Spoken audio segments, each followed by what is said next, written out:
Agora nós vamos fazer a leitura dos versos 21 a 23.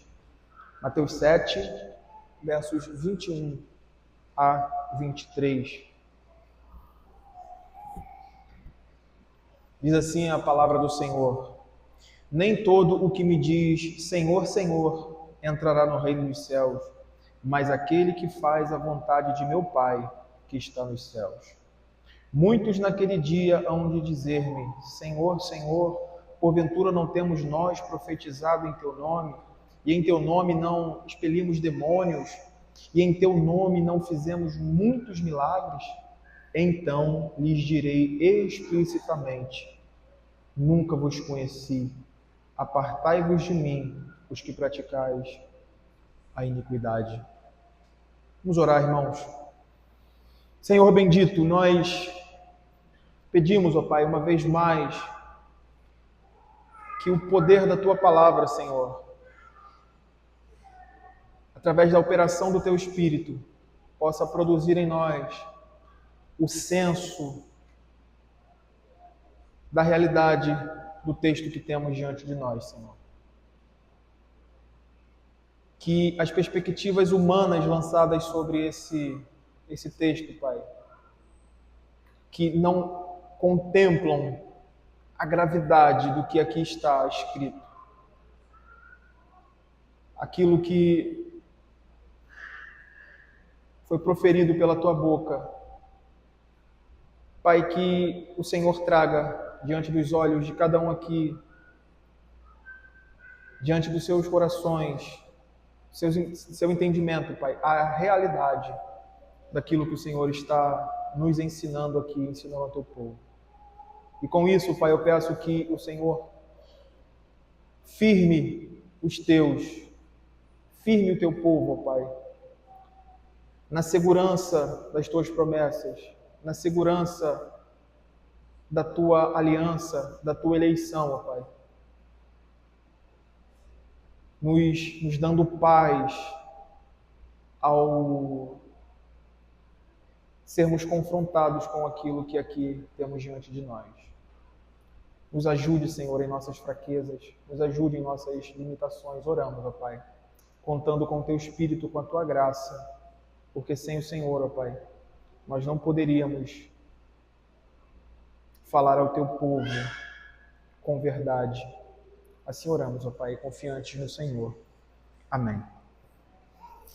Irmãos, em nossa última exposição, nós vimos que a natureza, nós apontamos essa realidade, que a natureza determina ou define o fruto da árvore, né? E fazendo essa relação, essa analogia que o Senhor estava pretendendo ali, né? Ele queria ensinar um princípio, né? Esse princípio que a natureza, a regeneração, essa obra de Deus é o que efetivamente pode mudar a realidade de produção do homem, aquilo que ele faz, aquilo que ele executa para ser agradável diante de Deus. Então, o que de fato pode fazer essa mudança no coração do homem é o poder de Deus, né, no seu coração. Então nós vimos que um coração regenerado é o único coração possível de onde podem proceder frutos bons. O único coração possível que pode emanar coisas que são realmente de valor e proveitosas, né, com suas ações, pensamentos, intenções e de fato podem agradar a Deus. Um coração não regenerado, esse é o ponto que o Senhor Jesus está desenvolvendo aqui.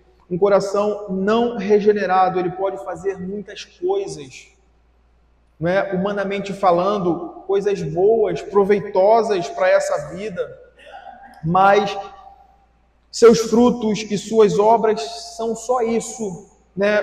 Contingentes, são temporais, e embora sirvam aos propósitos de Deus, Interessante repararmos isso, né?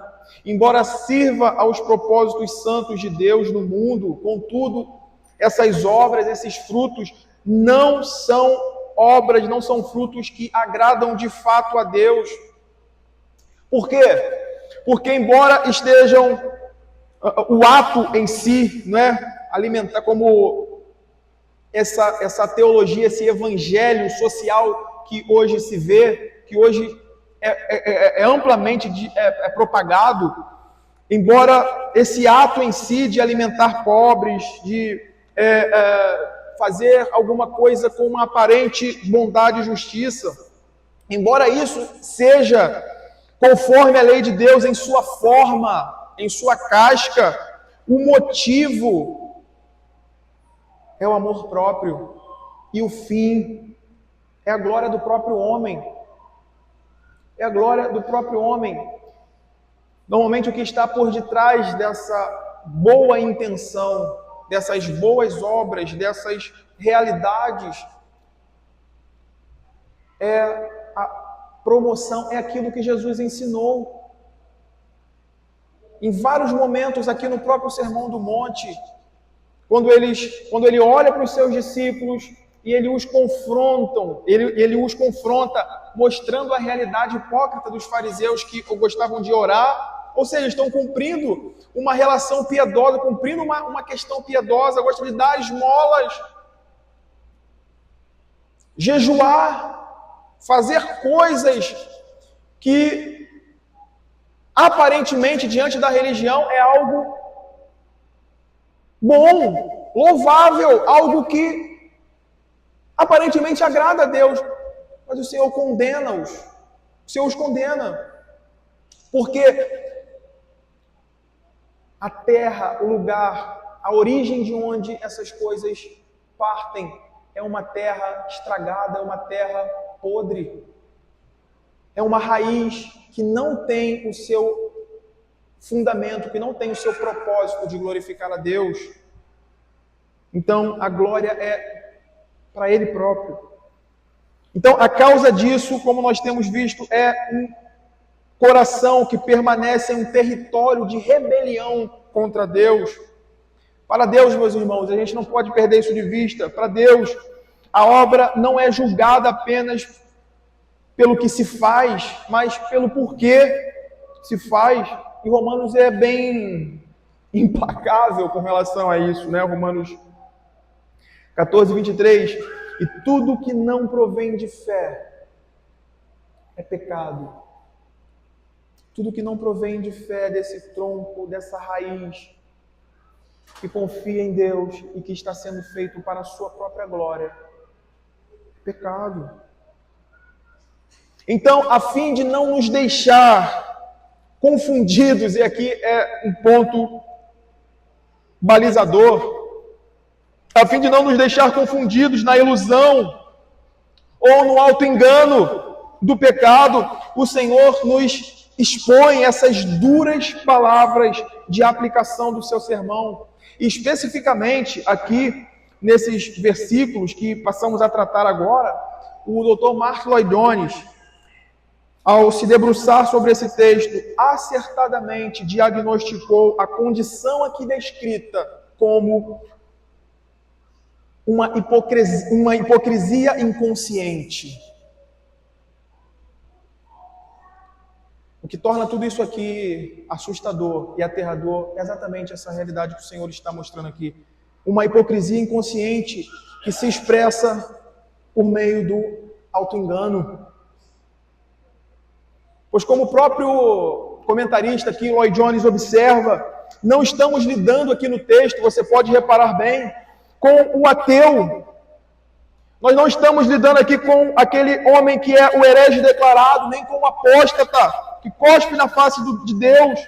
Mas nós estamos lidando aqui, meus irmãos, com a tragédia, com a catástrofe do homem religioso ortodoxo, ativo na igreja, que caminha para o inferno com a plena certeza de que está indo para o céu.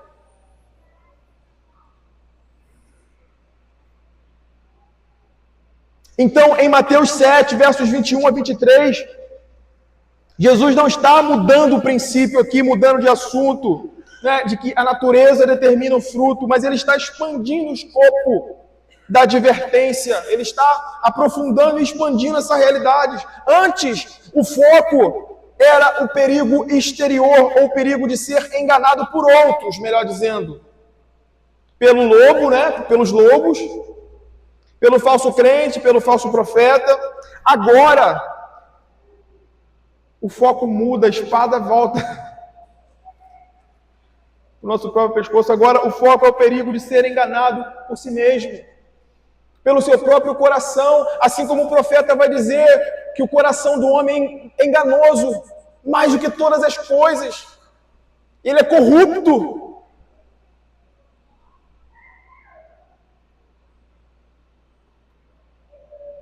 Por isso a Bíblia, quando vai tratar de autoexame, vai tratar desse examinar o nosso coração. A Bíblia não fala para que a intenção bíblica não é para que a gente faça isso a partir de nós mesmos, porque existe um juiz corrupto sentado em nossos corações. E que sempre que nós vamos arguí-lo, sempre que nós vamos colocar alguma questão, ele sempre vai dar uma sentença boa. Ele sempre vai dar um parecer favorável à nossa condição, independente de como ela esteja. Existe, meus irmãos, um juiz corrupto, abrigando os nossos corações. Então, isso deve ser feito, sim, a palavra do Senhor nos chama a esse exame, mas pelo escrutínio das Escrituras, pelo poder do Espírito Santo. Porque se isso for deixado a cargo da nossa carne, nós vamos nos ver bons. Então, o Senhor Jesus aqui, ele muda esse foco, mostrando que o perigo pode estar vindo do nosso próprio coração a partir dessa realidade do auto-engano. Verso 21. Nem todo o que me diz Senhor, Senhor, entrará no reino dos céus. E aqui, meus irmãos, é interessante a gente, a partir de uma afirmação que a gente não pode negar. Né? A ortodoxia é um fundamento indispensável para qualquer crente verdadeiro. A ortodoxia é um fundamento indispensável.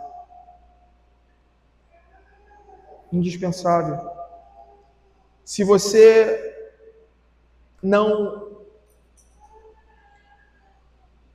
confessar corretamente, né? Se você não confessar que Jesus é Senhor, você e eu nem sequer estamos no caminho. A ortodoxia é importante, ela é indispensável. Mas eu queria chamar a atenção para essa sutileza do auto-engano. Para a sutileza do auto-engano. Jesus aqui então, meus irmãos, ele não está condenando a confissão Senhor, Senhor. Ele não está condenando isso. Gramaticalmente, ou paz, que é a expressão aqui, nem todo, é uma negação parcial, tá? É uma negação parcial, não absoluta. Jesus não está invalidando a confissão em si, nem afirmando que toda a profissão do seu senhorio é falsa. Pelo contrário, ele pressupõe que há verdadeiros confessores entre os que o chamam de Senhor. Esse termo, então, ele não é uma negação absoluta, mas ele tem essa realidade. Ele está afirmando que existe, ou existem, os verdadeiros confessores. Entretanto, o alvo aqui do nosso Senhor Jesus Cristo não é a confissão verdadeira, ele já apontou isso, mas expor e nos alertar quanto o auto-engano e a confissão vazia. Uma confissão vazia e sem fundamento de verdade. Essa construção aqui, então, implica em duas realidades simultâneas, tá?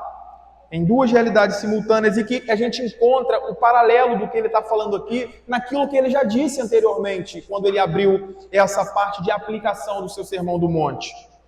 Ou seja, há muitos que confessam e não entrarão em seu reino, que está em paralelo com o verso 13, a porta larga, que muitos entram, que caminham por essa porta e caminham por esse e entram por essa porta e caminham nesse caminho, e que não entrarão. E alguns que confessam e entrarão, cujo paralelo está no verso 14, são poucos os que acertam com ela. Então, nessa questão aqui, nessa fala do Senhor Jesus, nós vemos essas duas realidades simultâneas sendo apresentadas aqui. E o próprio Senhor define quem são esses últimos aqui, não é? Que são os poucos que acertam, que está pressuposto nessa palavra nem todo. Quem são? São esses aí que do final do verso 21, aqueles, ou aquele que faz a vontade de meu Pai que está nos céus. Isso é interessante porque, eu volto a dizer, o Senhor ele não está aqui descartando a confissão Senhor. Veja que interessante, o apóstolo Paulo, falando aos Coríntios, 1 Coríntios, ele vai dizer que ninguém pode dizer Senhor Jesus, senão pelo... Abra aí, 1 Coríntios 12,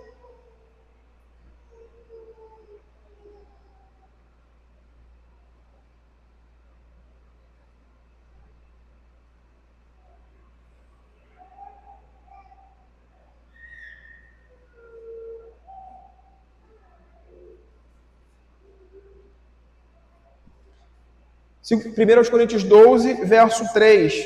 Olha o que o apóstolo Paulo vai dizer aqui. Veja que interessante o texto. 1 Coríntios 12, 3. Por isso vos faço compreender que ninguém que fala pelo Espírito de Deus afirma anátema Jesus. Por outro lado, ninguém pode dizer Senhor Jesus, senão pelo Espírito Santo. Parece contraditório, não é? Parece contraditório com o teor, com o assunto que Jesus está tratando aqui em Mateus, na conclusão, no fechamento do seu sermão, não parece? Mas Paulo está nos ensinando que essa clareza doutrinária, e tem que lembrar do contexto ali de Coríntios, né? Mas o ponto aqui é que Paulo está ensinando que essa clareza doutrinária é um presente do Espírito Santo a essa realidade comum da igreja visível de Deus. Essa clareza, essa ortodoxia, essa iluminação é uma dádiva, é um presente do Espírito à igreja. Contudo, o alerta do Senhor Jesus em Mateus é que muitos param no presente, muitos param na dádiva do doador e se esquecem do doador. Eles se contentam então com uma ortodoxia que o Espírito operou em suas mentes, nessa iluminação geral. Mas nunca permitem ou nunca permitiram que essa mesma ortodoxia germinasse em seus corações, que descesse para a sua vida. Eles dizem Senhor como um título de reconhecimento, mas não vivem sob o seu senhorio como um fato de submissão. E eu quero dar exemplos aqui para que isso fique mais claro. Abra comigo a carta aos Hebreus. Veja comigo que texto interessante que a gente tem aqui em Hebreus. Hebreus 6, 4 e 5.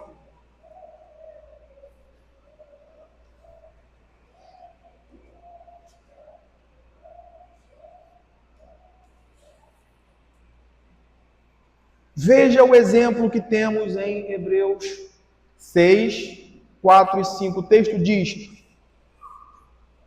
É impossível, pois, que aqueles que uma vez foram, e aí veja os termos aqui, iluminados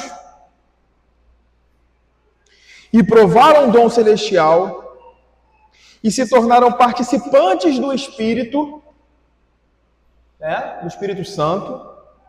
Veja a formulação.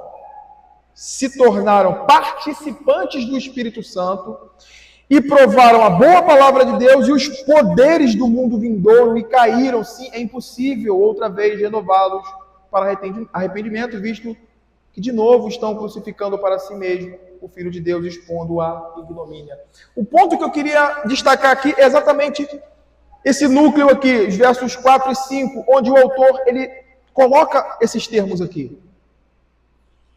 Veja, a realidade apresentada aqui é uma realidade de relação, de interação ativa com a igreja de Cristo, com a igreja visível do Senhor.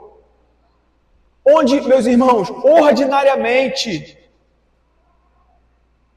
crentes verdadeiros e falsos crentes são colocados diante do mesmo poder,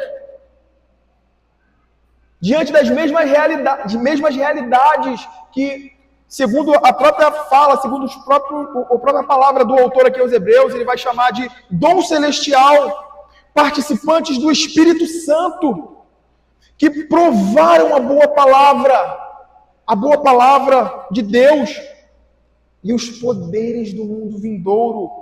Ele está falando dessa realidade.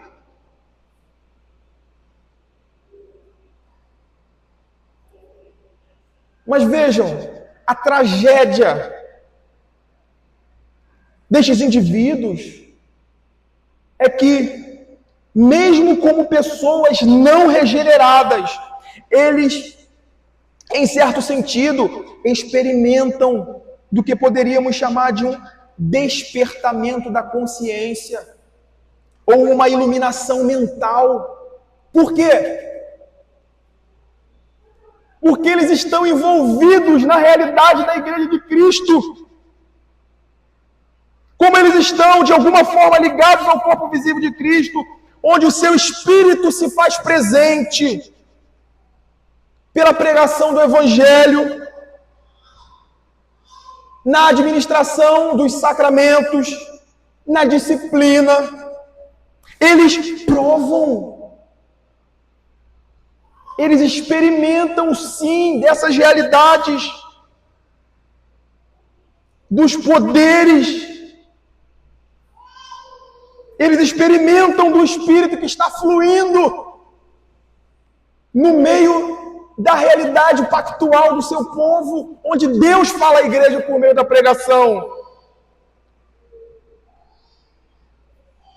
E esse despertamento, meus irmãos, e aqui está um ponto interessante, que ele conecta isso que nós estamos vendo aqui do alerta do Senhor. Esse despertamento proveniente dessa relação com o corpo visível de Cristo opera na compreensão do homem natural, no intelecto. Opera,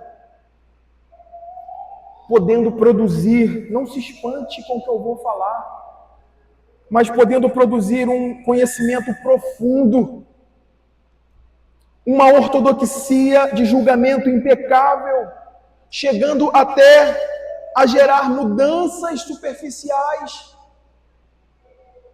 ou mudanças que aparentemente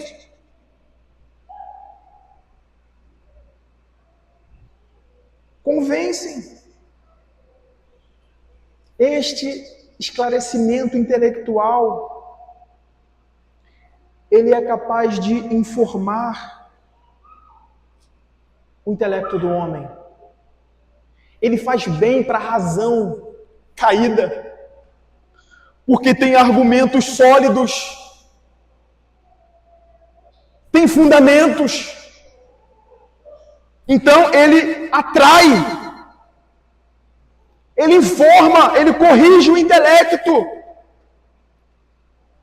podendo influenciar os sentimentos, levando a pessoa a abandonar caminhos pecaminosos óbvios e resultando em uma reforma moral externa, que é a parte que nós, como homens, vemos.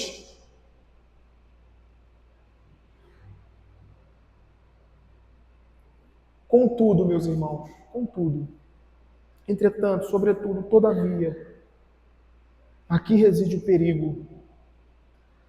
Aqui reside o perigo. Porque tudo isso, e eu queria mostrar aqui, mas eu não acho adequado, então no final eu queria mostrar aqui um diagrama, que é o diagrama de William Perks. Eu vou deixar disponível, quem quiser, é domínio público.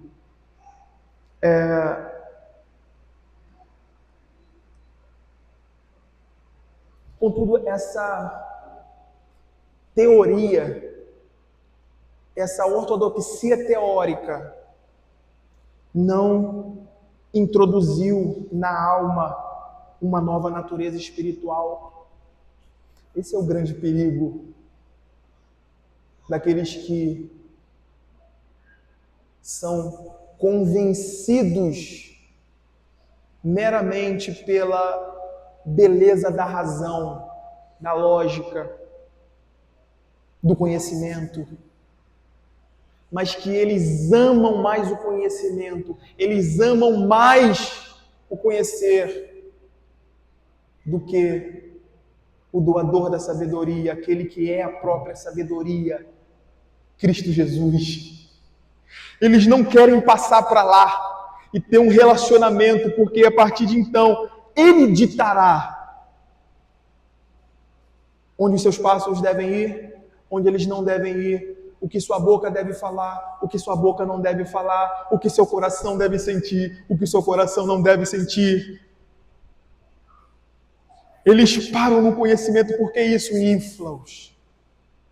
Eu sei tudo de teologia, eu sei tudo de filosofia, eu sei as ramificações, eu faço, eu articulo, eu sou um gênio. Isso atrai os olhares dos homens. Você se torna alguém privilegiado em certo sentido, mas para aí, isso não tem a capacidade de injetar neles, introduzir neles, na alma, no seu coração, uma nova natureza espiritual, nem um novo brilho no amor de Cristo. Pelo contrário, é como nós falamos, isso apenas dá um impulso à consciência natural do homem caído, tornando-o orgulhoso no seu próprio conhecimento.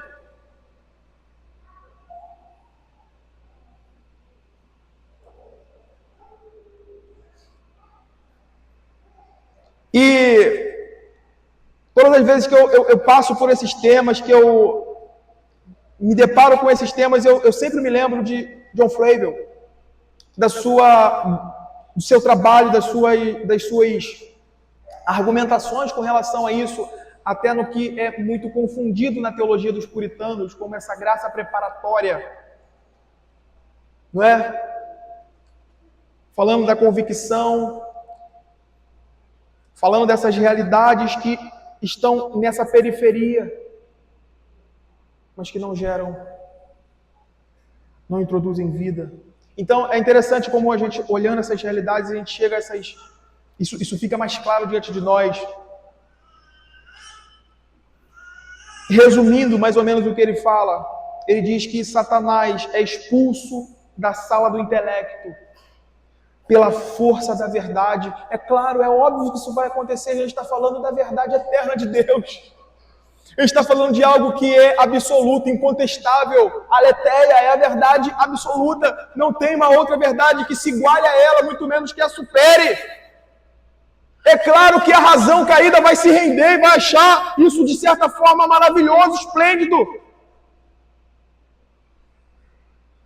Então ele diz que Satanás é expulso da sala do intelecto pela força da verdade, mas a alma não foi conquistada para Cristo, o quartel-general permanece o mesmo, o coração e a vontade continuam sob o controle de Satanás.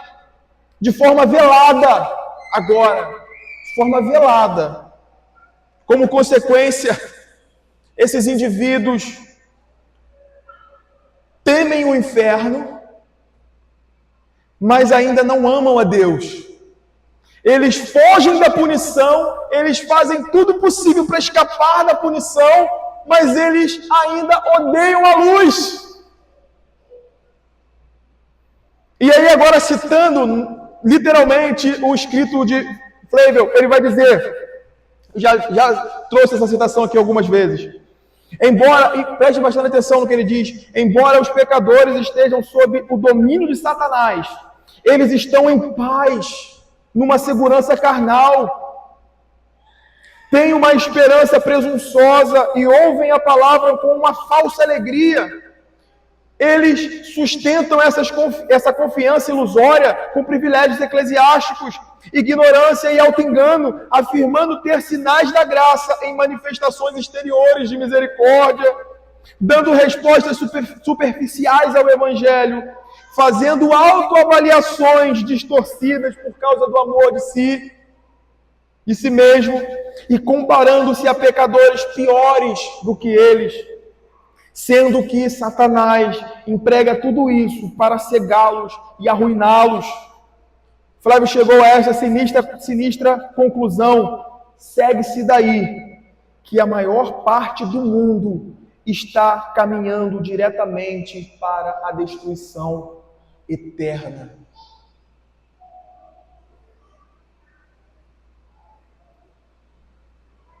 Irmãos, nós precisamos entender a gravidade e a seriedade do que está acontecendo aqui no texto,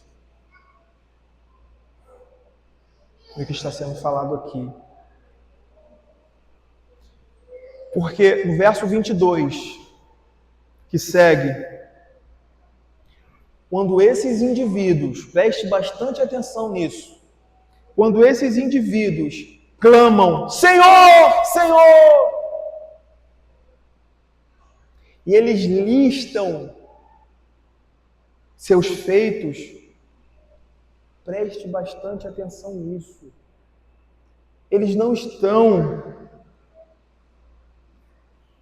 ou essa fala deles, Senhor, Senhor, não se trata de alguém tentando dar um golpe em Deus na última hora, mas de alguém que chega ao tribunal eterno sendo a maior vítima da sua própria mentira, a maior vítima do seu auto-engano.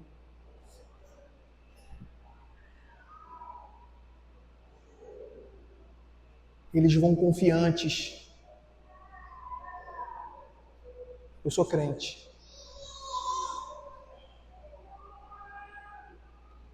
Faço parte da igreja do fulano de tal. Tenho 70 anos. Eu dou dízimo. Eu ajudo isso, eu faço aquilo outro. Sou crente.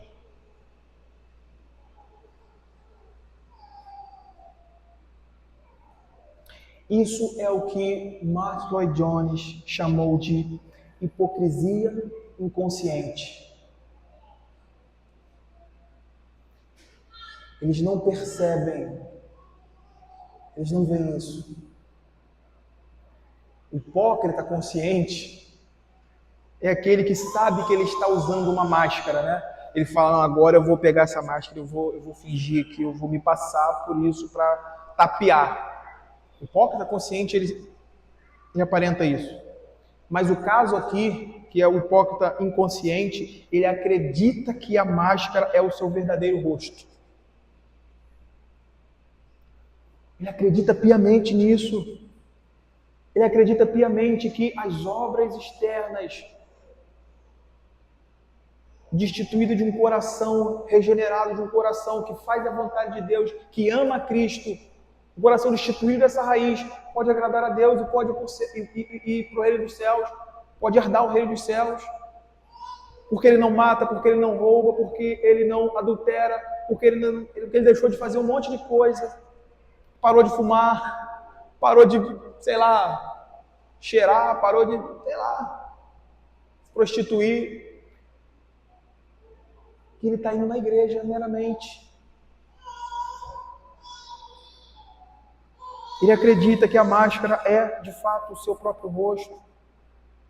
Ele está tão profundamente mergulhado no auto-engano, no erro, nas muitas falácias da religião falsa, que ele chega ao dia do juízo genuinamente surpreso. O tom aqui, se você perceber a construção original, o tom aqui é um tom de surpresa. É um tom de, cara, eu não acredito. Mas Senhor, eu fiz, olha. Vejam o verso 22. Muitos naquele dia hão de dizer-me: Senhor, Senhor, porventura não temos nós profetizado em teu nome? Irmãos, Jesus não interrompe aqui falando que é mentira isso.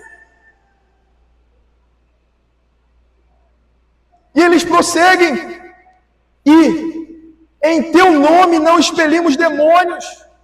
Jesus não interrompeu. E em teu nome não fizemos muitos milagres.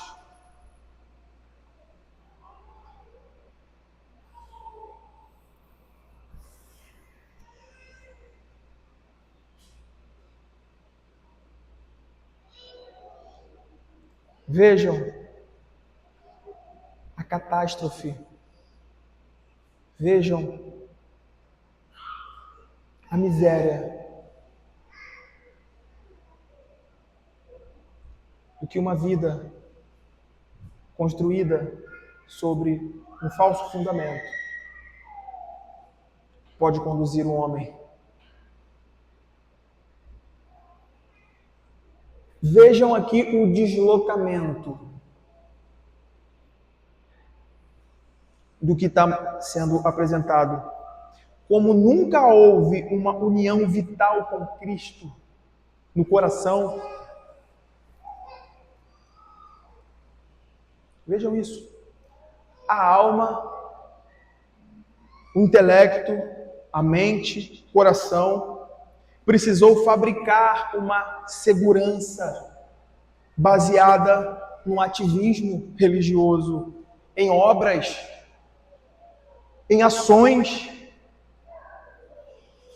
Verso 22. Eles apresentam um currículo de prodígios. Como eu disse, não como quem tenta enganar o juiz, mas como quem busca desesperadamente confirmar a ilusão em que depositou toda a sua esperança.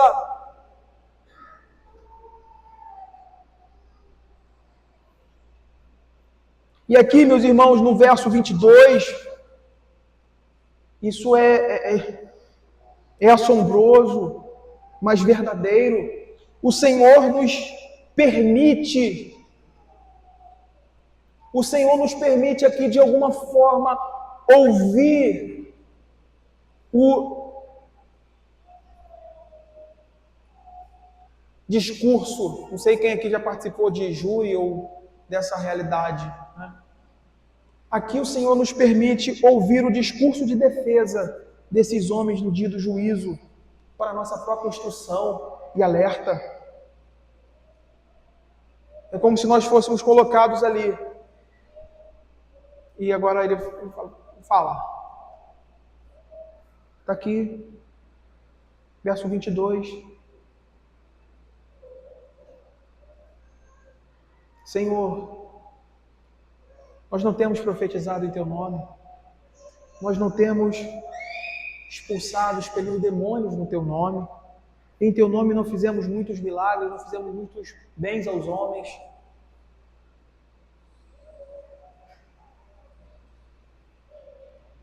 Calvino destaca, ele coloca aqui Jesus se coloca como o juiz do mundo. ao dizer dir-me-ão ou muitos me dirão, ele está reivindicando a prerrogativa divina de julgar os segredos dos corações dos homens. Aquilo que foi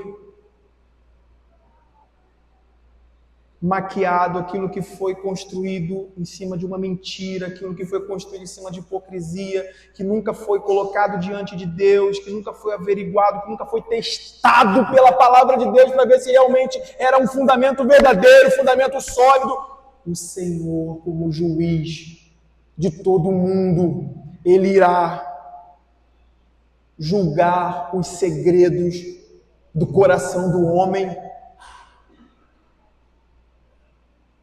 onde as palavras meramente que, como ele está acostumado a fazer, a enganar, a se auto-enganar e enganar os outros, não funcionarão nesse dia. Não funcionarão diante do reto juiz, porque ele conhece, perscruta a alma, ele conhece o coração.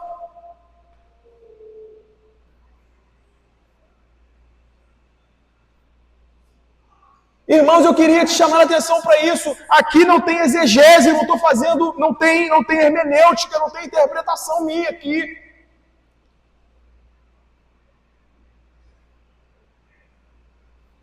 O Senhor Jesus está falando exatamente daquilo que vai acontecer. Se você acredita na autoridade, na infalibilidade da palavra do Senhor, de que essa é a palavra inspirada de Deus, que não possui erros, você precisa saber essa realidade. Muitos, não poucos, dirão essas palavras diante do Senhor.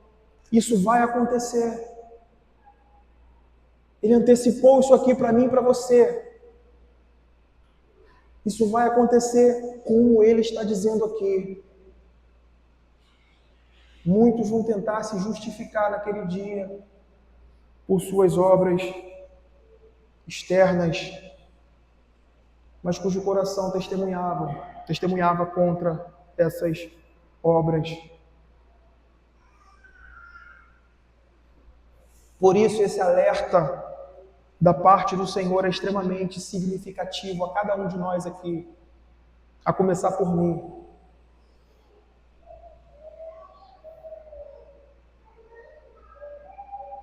Irmãos, o homem pode ter o nome de que vive, mas está morto.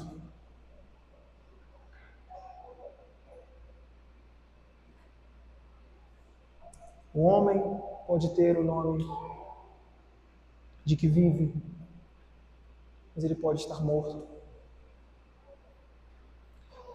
Esse texto, essas palavras de nosso Senhor Jesus,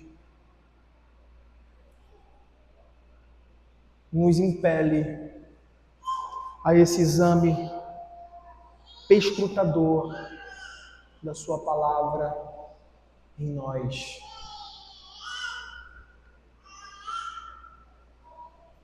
Examine, meu irmão,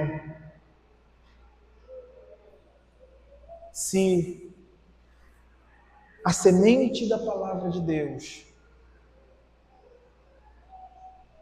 de fato transformou a natureza do seu coração. Certifique-se disso. É interessante aquele texto que nós usamos semana passada para a confissão de pecados de Paulo, está lá em 2 Coríntios 13. Ele vai falar de algo que não é meramente um teste superficial, mas é teste, prove, certifique-se hoje, agora. Se estamos na fé, se essa palavra que caiu em uma terra boa, se ela está lá, ou se ela não foi roubada, se as ansiedades dessa vida não a sufocaram e ela morreu lá. Porque às vezes a gente pode estar construindo uma vida como se tivesse a semente lá, como nós temos na parábola de Marcos, né? Então nós usamos, o nosso coração ele é enganoso, o nosso coração ele é articuloso, corrupto. Ele vai sempre nos dar, e Satanás ele emprega todas essas coisas, a nossa própria carne, a fim de nos manter no auto-engano, para que vivamos e morramos nessa condição. Então, aqui está um alerta grave e urgente para cada um aqui. Examine se essa semente da palavra de Deus transformou a sua natureza. Faça testes, segundo a palavra do Senhor. Às vezes a gente tem medo, né, de expor determinadas áreas da nossa vida ao crivo das Escrituras, porque às vezes a gente vai se deparar com alguma coisa que a gente não quer, não sei, né, lidar. Porque vai dar trabalho, porque é inconveniente, porque é chato, é duro, é difícil lidar com certas situações. Às vezes a gente vai nutrindo isso, vai deixando aquilo, vai deixando.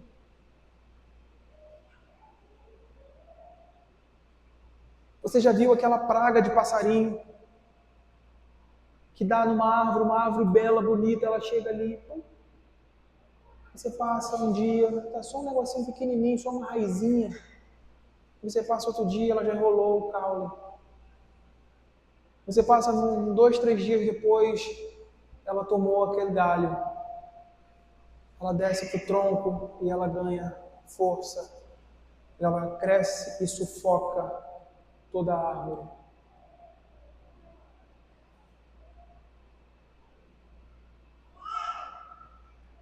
Às vezes a gente não quer lidar com um determinado pecado, uma determinada questão em nosso coração, porque a gente plantou, às vezes, uma certeza, essa certeza que a gente falou dessa iluminação, às vezes a gente se esconde atrás dessas doutrinas da graça de forma equivocada.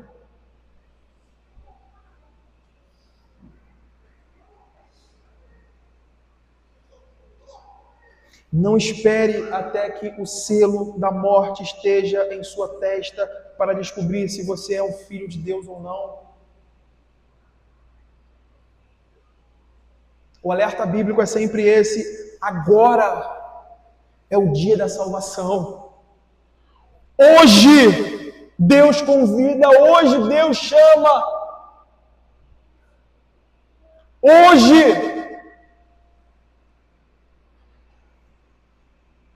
Mas naquele dia, meu irmão, a balança será de justiça estrita, sem qualquer mistura de misericórdia.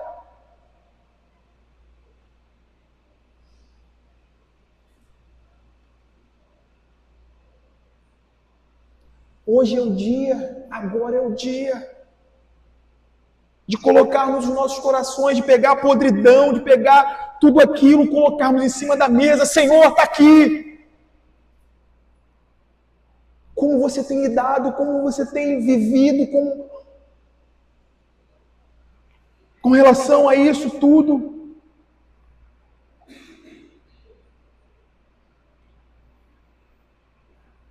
Porque o que vem a seguir aqui no texto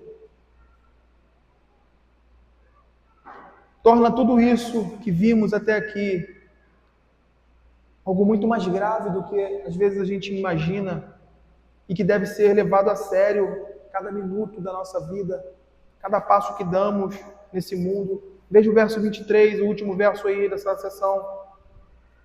Então lhes direi explicitamente: nunca vos conheci. Apartai-vos de mim, os que praticais a iniquidade.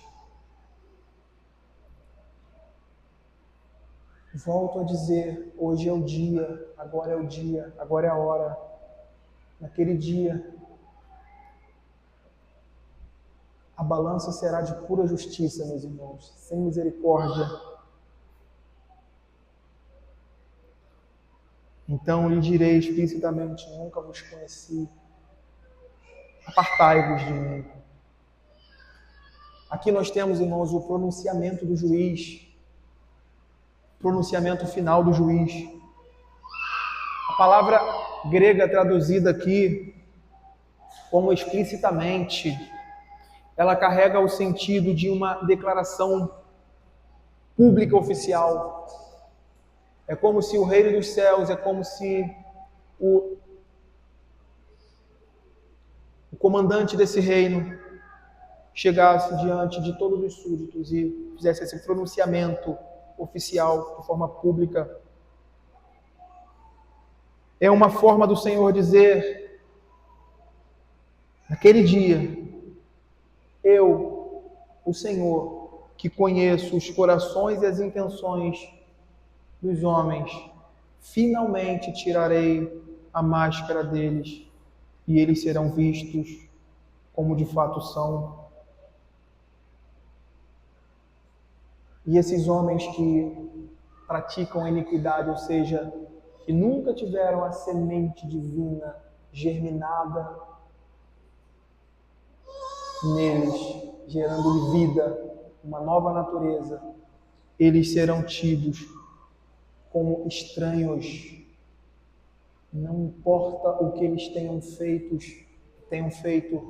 eles são aqui, antecipados para nós, como estranhos. Eu não os conheço, diz o Mestre, diz aquele para quem eles diziam trabalhar. Já imaginou você chegar na sua casa e falar, olha, agora eu estou trabalhando, estou fazendo isso, estou fazendo aquilo. Um dia você se encontra numa festa e você se dirige com a sua família àquela pessoa que você se autoiludiu, dizendo que trabalha para ela e que você é conhecido dela, e fala, o que é minha família? Nunca te conheci. Não sei quem você é. Eu não tenho parte contigo. O Senhor, naquele santo dia, Ele tirará as máscaras, meus irmãos. Então lhes direi explicitamente, nunca os conheci. Preste atenção nisso. Na perspectiva bíblica, o conhecer de Deus não é meramente intelectual. Tá? Não é meramente intelectual. Porque, como Deus, ali, Jesus sabe quem são eles, sabe quem são. Mas e o ponto aqui é esse, mas como Redentor, Ele não os reconhece como seus. Ele não os reconhece como aqueles que o Pai lhe deu. O termo conhecer aqui aponta para um relacionamento de aliança e amor eletivo.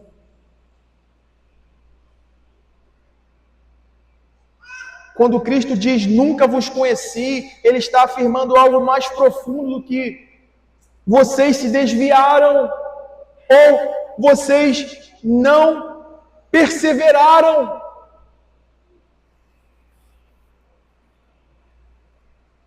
Ele está dizendo, vocês nunca estiveram incluídos no meu relacionamento redentor com o Pai. Herman Bavinck, ele vai dizer que a eleição não é um decreto frio, mas um fundamento vivo de toda a comunhão salvífica entre Cristo e o seu povo. Isso nos leva diretamente aos decretos eternos. Preste atenção nisso. Nunca aqui exclui a possibilidade de perda de salvação, meus irmãos. Não confundam as coisas aqui não, viu? Nunca aqui exclui a possibilidade de perder a salvação. O advérbio nunca, ele é decisivo. Jesus não diz, eu os conheci, mas deixei de conhecer. Mas ele diz, nunca vos conheci.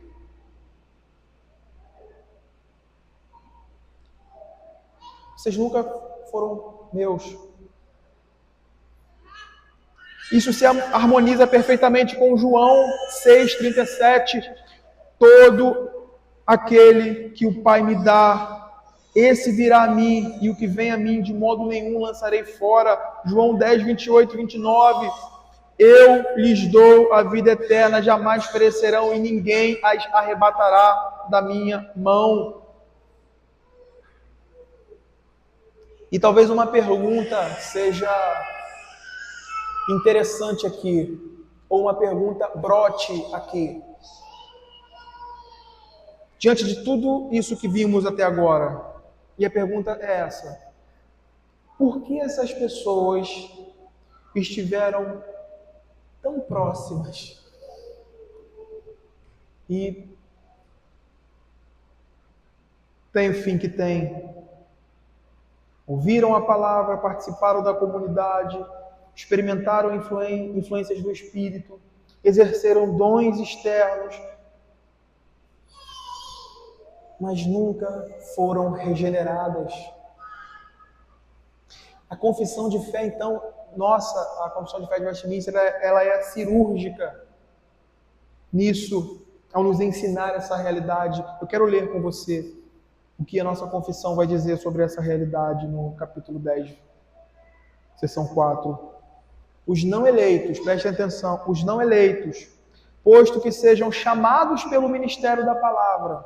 E aí o diagrama de William Perkins meio que pinta isso diante de nós, traçando os dois lados dessa realidade, entre os eleitos e os réprobos, né? Entre o decreto de eleição e o decreto de condenação. Ele vai dizer, os não eleitos, posto que sejam chamados pelo ministério da palavra, um chamado não eficaz, né?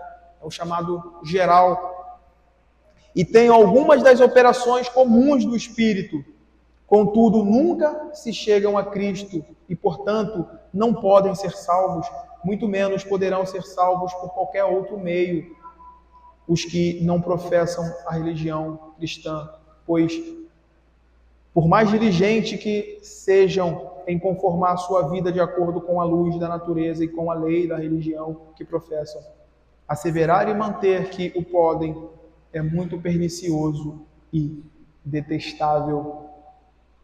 Meus irmãos, aqui prevalece a soberania de Deus em sua eleição, que às vezes foge à argumentação, que muitas vezes é uma argumentação frívola, tá? Que tenta supor, que tenta bisbilhotar os propósitos de Deus nisso. Mas aqui prevalece a soberania de Deus em sua eleição, na manifestação dos decretos eternos. Abra Romanos 9, 22.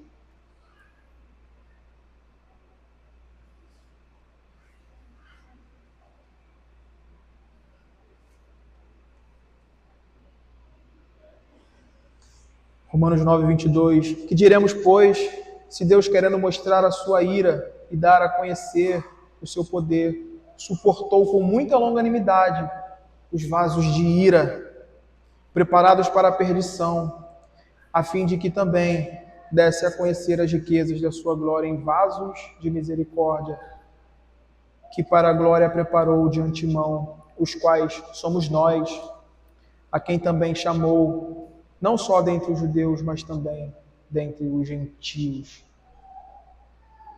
Aqui prevalece essa sabedoria de Deus na sua eleição. Por fim, vem o veredito: apartai-vos de mim, os que praticais a iniquidade. Essas palavras aqui, irmãos, derradeiras, revelam aquilo que foi a única coisa que foi verdade para essas pessoas a vida toda. Uma fé sem união com Cristo, uma religião sem submissão, obras sem fé. E agora essas verdades se tornam uma sentença pública irrevogável. Apartai-vos de mim, os que praticais a iniquidade. Perceba que o Senhor ele não está aqui dizendo: apartai-vos de mim, vocês que pecaram, ou vocês que cometeram pecados. Ele está dizendo: apartai-vos de mim, os que praticais iniquidade. O termo iniquidade aqui é anomia, no grego, sem lei. Sem lei. Ele significa hostilidade em relação a Deus, ou hostilidade em relação à vontade de Deus, à natureza de Deus. E representa a antítese daquilo que a nova natureza produz. Ou seja, não são pessoas que caíram em pecado porque, como nós temos lá em João, né? O crente peca. O verdadeiro crente cai em pecados. Mas o ponto aqui é que esses são os que vivem nele como um princípio governante, pois seus corações nunca foram habitados pelo Espírito de Cristo. Por isso, Cristo pronunciará suas duras palavras. Essas duras palavras mais verdadeiras: nunca nos conheci. Eu quero concluir, meus irmãos, esse sermão. Essas são, saiba disso, igreja, essas são as duras palavras de vida eterna. Para aqueles que são filhos de Deus, para aqueles que tomaram, a gente está chegando aqui à última parte agora do Sermão do Monte, né? Na verdade, o Sermão do Monte já se fechou. Aqui é a aplicação final, a gente está chegando no final de tudo isso. Mas o ponto aqui é esse.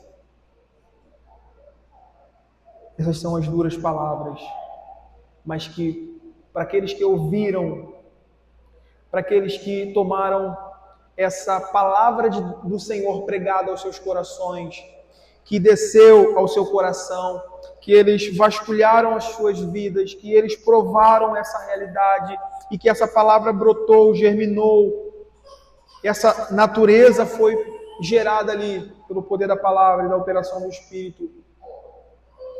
São palavras de vida eterna. É um alerta que é muito valioso para nós. Quero lembrá-los, irmãos, que essas palavras saíram da boca do nosso Salvador para a nossa instrução, para o nosso bem, não para o nosso mal. Julguem vocês mesmos a partir da santa palavra de Deus, se conhecem ou não a Cristo e se Ele os conhece.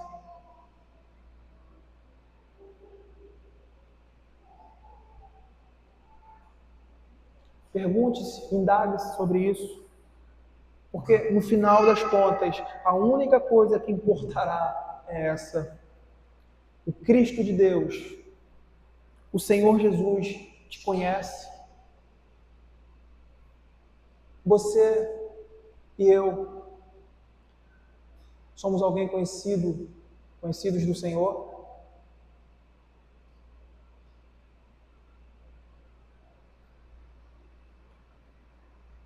Devemos ter, irmãos, essas coisas em nossos corações, essa preocupação diária.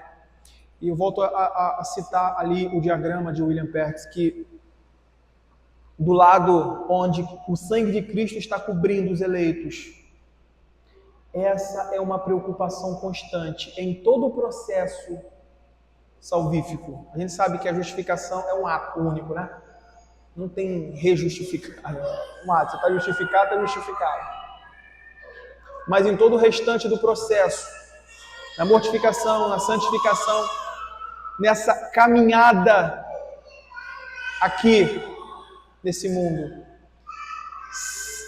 essa preocupação ele sempre coloca isso lá como uma seta, uma linha subindo lá para o alto e colocando esse questionamento. Eu estou em Cristo, ele chama ele de dúvida da eleição. Mas o fim é esse.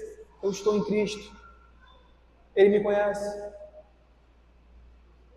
E aí segue santificação, mortificação. Eu estou em Cristo. Ele me conhece. Irmãos, se a gente passa a nossa vida toda, a semana toda, o mês todo, o ano todo, sem parar, sem tremer diante dessas realidades, sem avaliar o nosso coração, sem se preocupar com essa realidade, nós estamos em Cristo. Tem um grande alerta aceso sobre a nossa cabeça, porque essa é a condição comum dos que estão do outro lado. Eles não se preocupam com Cristo, eles não se preocupam com a sua salvação, eles não se preocupam com essa realidade de averiguarem, de ter a certeza, mas eles caminham numa ilusão, nesse auto-engano. Devemos ter essas coisas em nossos corações, porque pense, imagine como seria algo e como será, diante do que temos aqui, depois de toda a nossa caminhada religiosa, depois de termos estado em inúmeros cultos. O ponto que nós precisamos observar é isso. Depois de que a gente deve fazer isso tudo, a gente deve se fazer uma pergunta mais proveitosa e não descansar numa segurança carnal, mas depois de toda essa nossa caminhada religiosa, depois de termos estado em inúmeros cultos, participado de reuniões, defendido posições corretas, combatido erros doutrinários e denunciado aquilo que julgamos ser ameaças do nosso tempo, depois de termos adquirido conhecimento bíblico, domínio teológico, familiaridade com sistemas, confissões e argumentos apologéticos, depois de termos aprendido a manusear bem as Escrituras, conhecido traduções bíblicas, estruturas sistemáticas, esquemas, permanece a pergunta da qual não podemos escapar.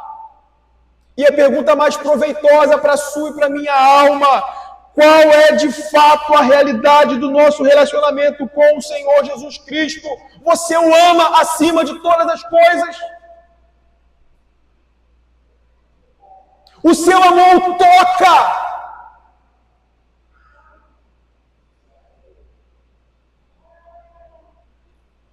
A ponto dele se voltar para você, a ponto dele conhecê-lo, a ponto dele saber quem você é.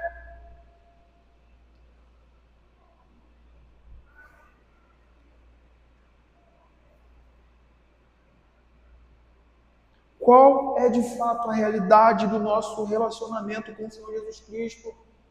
Ele é apenas um cara maneiro, como a religião fraca pinta o nosso amado Senhor Jesus Cristo?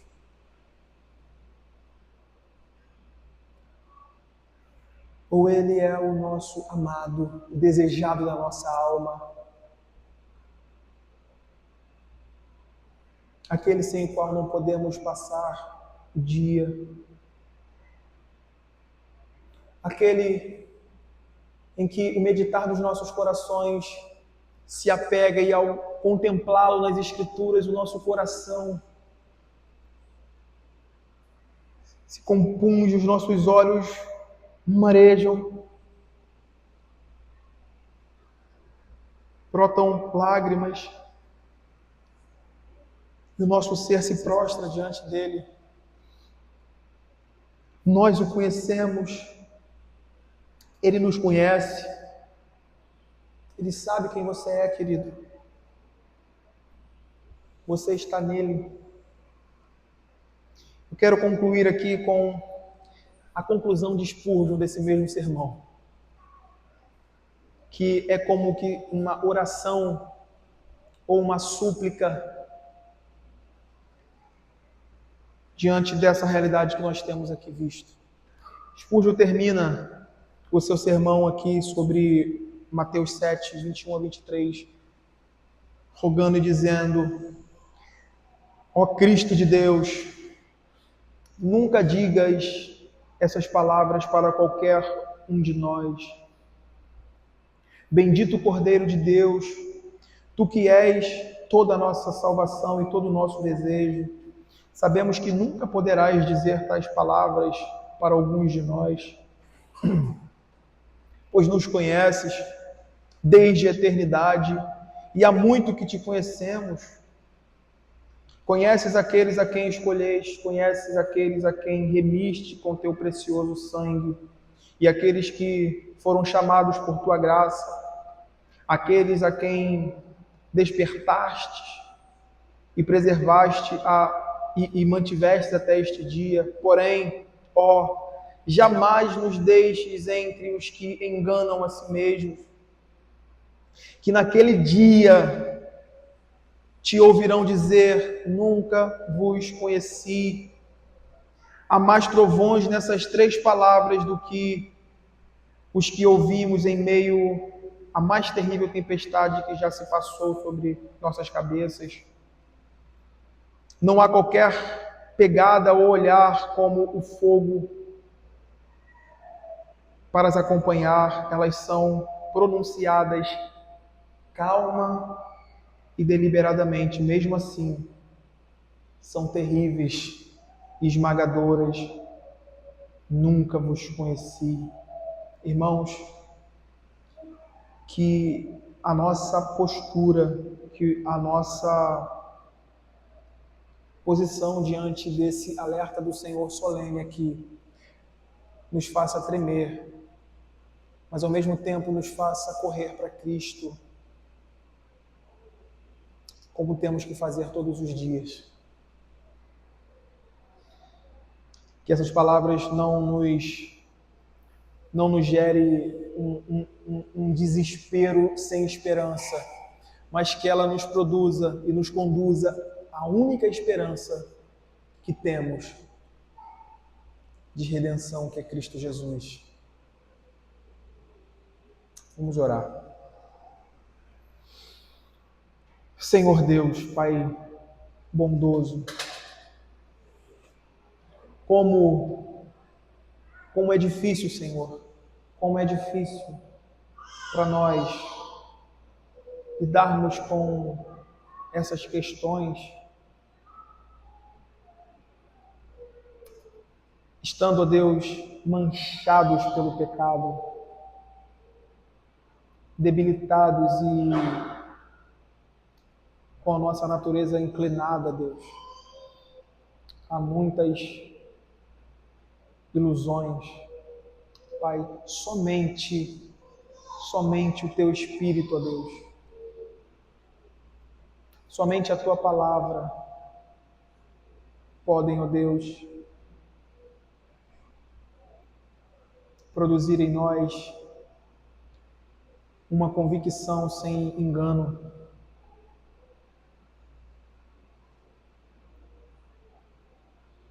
E como nós temos na Tua Palavra, Senhor, se ao avaliarmos os nossos corações, notarmos, ó Deus, que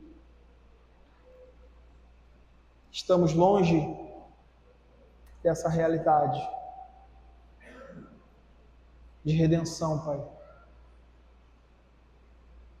Como pregador da Tua Palavra, Senhor, como alguém que anuncia as maravilhas do Teu santo Evangelho, que pode salvar o maior dos pecadores, ó Pai.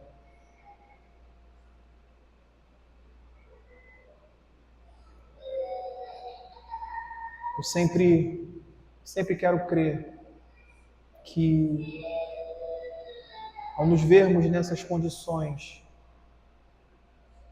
a Tua graça raiou sobre nós e nós podemos correr os pés da cruz a fim de acharmos misericórdia em tempo oportuno, Senhor.